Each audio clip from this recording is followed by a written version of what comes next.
ಶ್ರೀ ಗುರು ಬಸವಲಿಂಗಾಯ ನಮಃ. ಲಿಂಗಾಯತ ಧರ್ಮ ಸಂಸ್ಥಾಪಕ ಬಸವಣ್ಣನವರ ಜನಪ್ರಿಯವಾದಂಥ ವಚನಗಳ ಅಥವಾ ಅದರ ವಿಡಿಯೋ ಮತ್ತು ಅದರ ಒಂದು ಸಂಪೂರ್ಣ ಮಾಹಿತಿ ನಿಮಗೆ ತಿಳಿಸಲು ಈ ಒಂದು ವಿಷಯವನ್ನು ಹೇಳುತ್ತೇನೆ.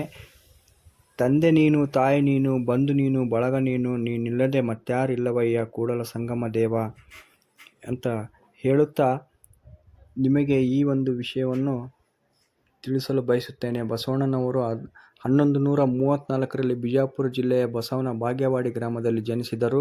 ಮಾದರಸ ಮತ್ತು ನಾಗಲಾಂಬಿಕೆ ಬಸವಣ್ಣನವರ ತಂದೆ ಮತ್ತು ತಾಯಿ ಇಬ್ಬರು 8ನೇ ವಯಸ್ಸಿನಲ್ಲಿದ್ದಾಗ ಅವರಿಗೆ ಜನಿವಾರ ಕಟ್ಟಲು ಹೋದಾಗ ಬಸವಣ್ಣನವರು ಚಿಕ್ಕಂದಿನಿಂದಲೂ ವೈದ್ಯಕೀಯ ಸಂಸ್ಕೃತಿಯ ಕಾರ್ಯಾಚರಣೆಗಳ ವಿರೋಧಿಯಾಗಿದ್ದರು. ಅವರು ಮೊದಲನೇ ಅಕ್ಕನಿಗೆ ಕಟ್ಟಲು ಜನಿವಾರ ಹೇಳಿದರು.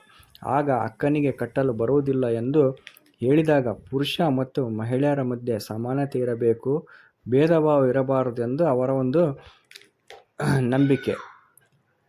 ಆವಾಗ ಬಸವಣ್ಣನವರು ಮನೆ ಬಿಟ್ಟು ಹೊರಟು 12 ವರ್ಷಗಳ ಕಾಲ ಕೂಡಲ ಸಂಗಮದಲ್ಲಿ ಅಧ್ಯಯನ ಮಾಡಿದರು. ದೇವರು ಎಲ್ಲಿ ಇಲ್ಲ, ದೇವರು ನಮ್ಮೊಳಗೆ ಇದ್ದಾನೆ ಎಂದು ಬಸವಣ್ಣನವರು ಸಾರಿದರು.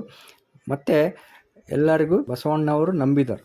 ಸುಳ್ಳು ಹೇಳುವುದು, ಕೊಲೆ, ಸುಲಿಗೆ, ಪ್ರಾಣಿ ಬಲಿ, ಹಿಂಸೆ, ಸಮಾಜ ವಿರೋಧಿ ಚಟುವಟಿಕೆಗಳನ್ನು ಬಸವಣ್ಣನವರು ವಿರೋಧಿಸುತ್ತಾ ಬಂದಿದ್ದರು.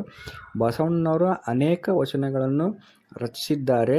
ವಚನಗಳ ಅಂಕಿತ ಕೂಡ ಕೂಡಲ ಸಂಗಮ ದೇವ, ಜಾತಿ ಲಿಂಗ ಭಾಷೆ ಭೇದವಿಲ್ಲದೆ ಶರಣರ ತತ್ವದಲ್ಲಿ, ಕಾಯಕರ ನಿಷ್ಠೆಯಲ್ಲಿ ನಂಬಿಕೆಯುಳ್ಳವನೇ ನಿಜವಾದ ಶಿವ ಎಂದು ಶರಣರ ಒಂದು ತತ್ವವನ್ನು ಅವರು ಬಲವಾಗಿ ನಂಬಿದ್ದರು. ಬಸವಣ್ಣನವರು 1196ರಲ್ಲಿ ಕೂಡಲ ಸಂಗಮಕ್ಕೆ ಹೋಗಿ ಅಲ್ಲಿ ಲಿಂಗೈಕ್ಯರಾದರು. ಈ ಒಂದು ವಿಷಯ. ಅದೇ ರೀತಿಯಾಗಿ ನಮ್ಮ ವಿಡಿಯೋ ಸಬ್ಸ್ಕ್ರೈಬ್ ಮಾಡಿ, ಲೈಕ್ ಮಾಡಿ, ಶೇರ್ ಮಾಡಿ.